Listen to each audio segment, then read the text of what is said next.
Okay, our next gauge is another really common gauge used in manufacturing companies. And this one has an additional level of accuracy. It also is a little bit more confusing to read.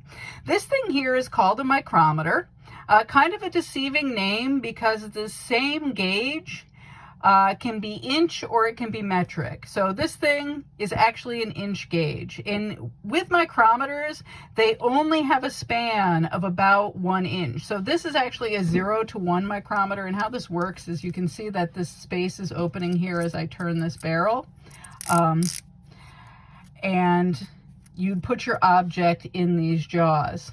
So if we needed to measure something that was larger than 1 inch, we'd need a bigger micrometer. Typically, you'll see them in sets with 6 different micrometers that go 0, 1, 1 to 2, 2 to 3, 3 to 4, 4 to 5, 5 to 6. Okay, so you'll see micrometer sets.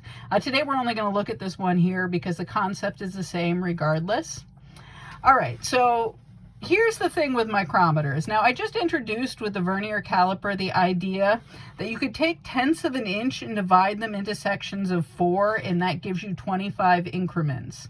And we see that here on our micrometer. So if we start at 0 and we turn the barrel all the way around, we see 5, 10, 15, 20, and then there's actually 24 little divisions, which equals, or 24 tick marks, which each 25 divisions as we get back to 0. Now, as we've turned that, we've actually incremented one of these little lines here. So let me show you that again. So right now, we're exactly lined up with the 4. Okay, so you can hardly see that 4 because it's just starting to be exposed. Just as we had on the caliper, the number that you have here is your first decimal place. These are 1/10 of an inch.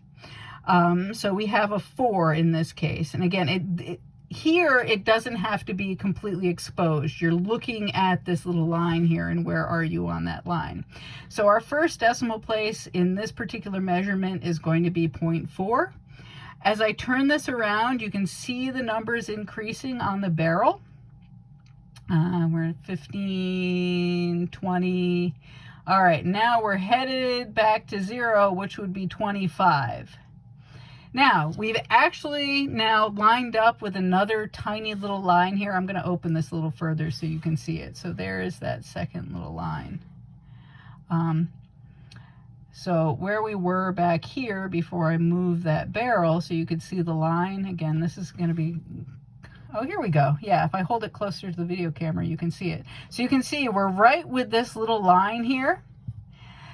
So we've got between the 0 and 1, or the 2 and 3, 3 and 4, whatever, you've got 3 little lines, which gives you 4 divisions. That means each division is worth 0.025.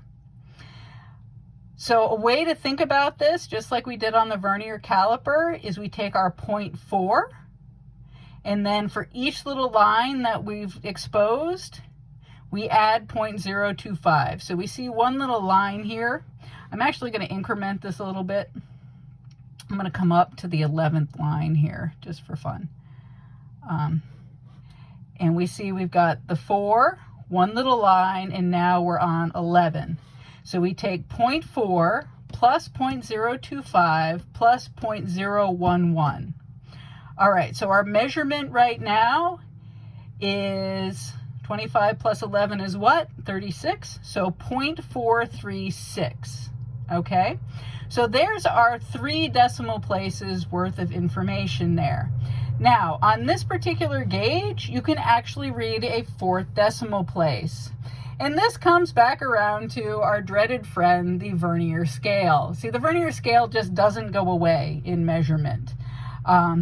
So to find that 4th decimal place, you now need to turn the gauge up on its end here. And just like we did on the vernier calipers, we have to look for where the lines are most closely lined up. Okay, so let me get this so it's in focus. What do we got? 1 isn't 2. I don't know, that 3 is looking pretty good, isn't it? Let's see again, let's try to get focus. Yeah, so if we look here, if we look at the 4, that's kind of off center, and if you look at the 2, that's a little off center. So I think, again, you want to read down to the 3. So that's going to be our last decimal place. So we had 0.4363. All right, and you can see those are in increments of 1. So our discrimination for this inch micrometer is actually to our 4th decimal place in increments of 1. We would call that 1/10,000th of an inch. So 0.0001, and then the inch symbol is going to be your discrimination for this gauge. Now, this gauge I think is, pretty confusing to read because we've got that 25 increment thing. But again, that's a concept that you need to get familiar with. So let's try this again. Let's try to measure our nickel. If you were an actual machinist, the way that you would hold this is, you see I've got my pinky holding the base here, which frees up your other hand. See, if you try to hold it here and do this, then what are you going to hold the item you're measuring with? So you got to use that pinky, and we got to open this up here, and I'm turning this around with my fingers. You got to get these jaws open here.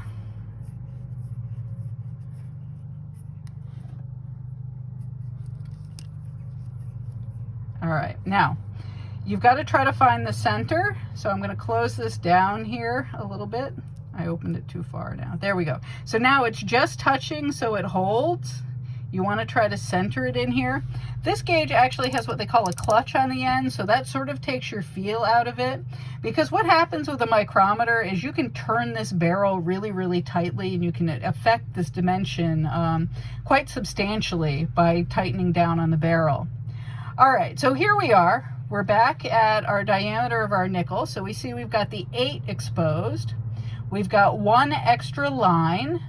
So we know we need to add 0.025. And then we look here at this line here.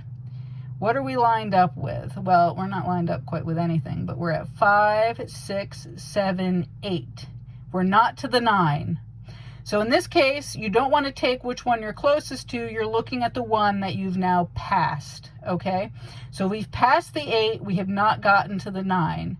So that tells us, what do we need to add up here? So we've got 0.8 plus 0.025 plus, now don't forget your zeros here, right?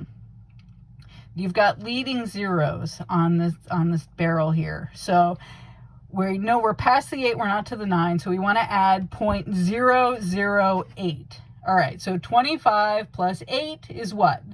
It's 33. So again, here we are. We know our diameter of our nickel is in this 0.833, 0.834 sort of range. And we're going to try to find our last decimal place here. So any of those lined up? No, not lined up, not lined up. Oh, wait a minute there. What about this one here? So if we look here, we're going to come down to the bottom, and that's a 4. All right, so our measurement for the nickel with the micrometer is going to be 0.8334. All right, so this is actually a more precise measurement than we would have gotten with any of the other gauges for a couple of reasons. We have our smallest discrimination. We're incrementing in ones in that 10,000 spot. And you also have this clutch, which is taking that feel out. So that's why micrometers are so popular in manufacturing, because if you need to read to the 4th decimal place, this is the kind of gauge you need to be using. Even with that digital caliper, the accuracy is not as good as what you're going to get with this micrometer. And we saw that where it only increments in 5/10,000ths of an inch. Micrometers, although very difficult to read, are actually a really, really important gauge. So, get familiar with them because it will come up in the future in your career, I'm sure.